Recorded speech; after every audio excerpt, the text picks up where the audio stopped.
So I saw these freeze-dried mangoes at Mac. They're by Natural High, and I don't remember exactly how much they were, but they were. It struck me as being a lot less expensive than buying freeze-dried fruits at the bulk run. So there's just a little bit of extra hot water for making coffee this morning. So I'm gonna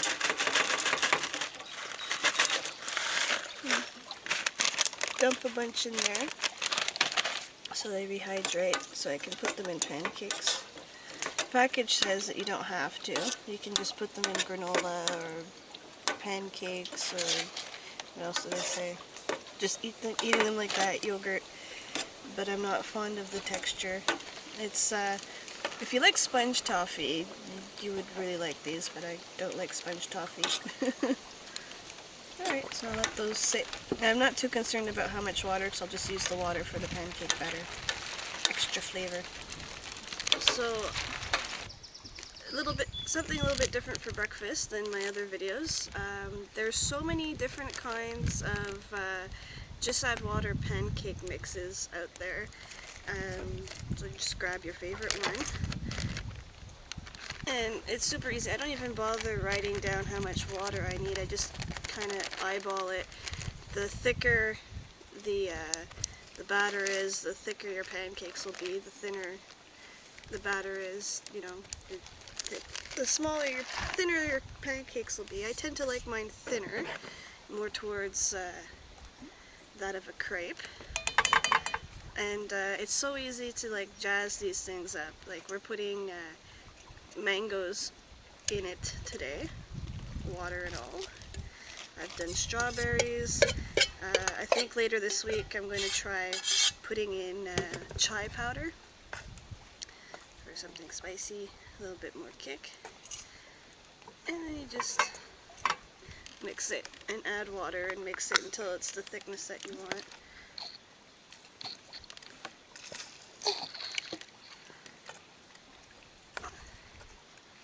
And it's a good, the weight is a little bit more than some people want to backpack with, but I find it's a very quick meal to make.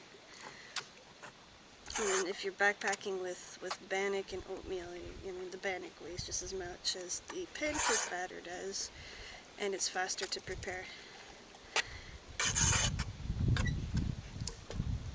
Some more water. You'll notice as well that if you let the batter sit for a couple minutes, it rises, it gets poofier.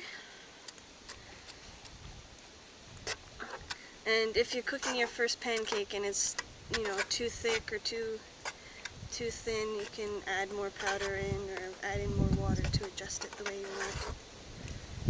So this is, about the consistency that I like.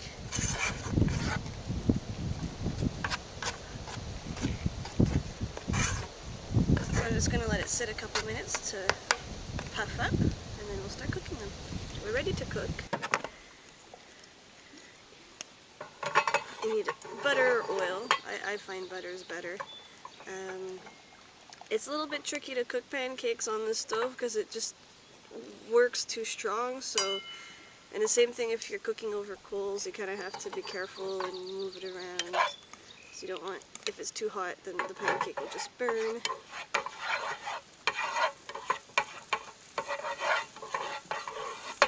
So get the butter coated.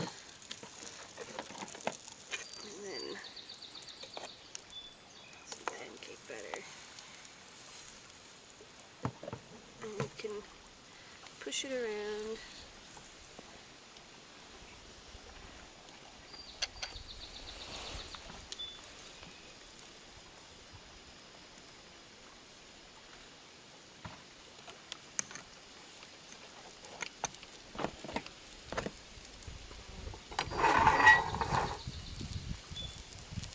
Turn it around. You'll see bubbles forming on the top where it's cooked, where it's cooking on the bottom.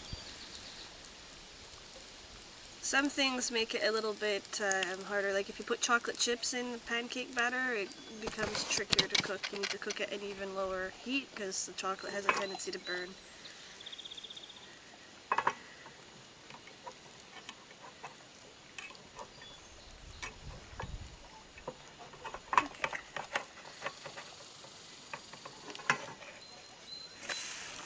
bottom doesn't usually take as long to cook as the top.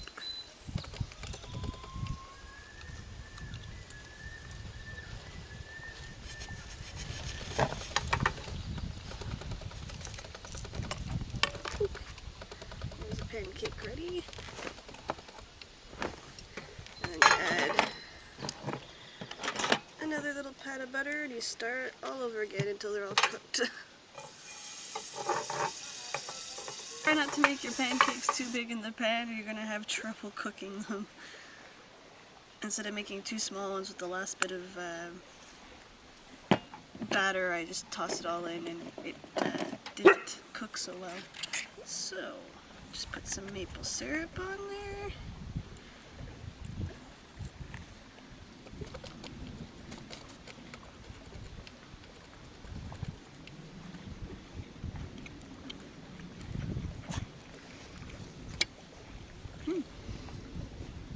The texture of the mango is just melts right into the pancake. Every now and then you'll get like a sweeter, fruitier bite.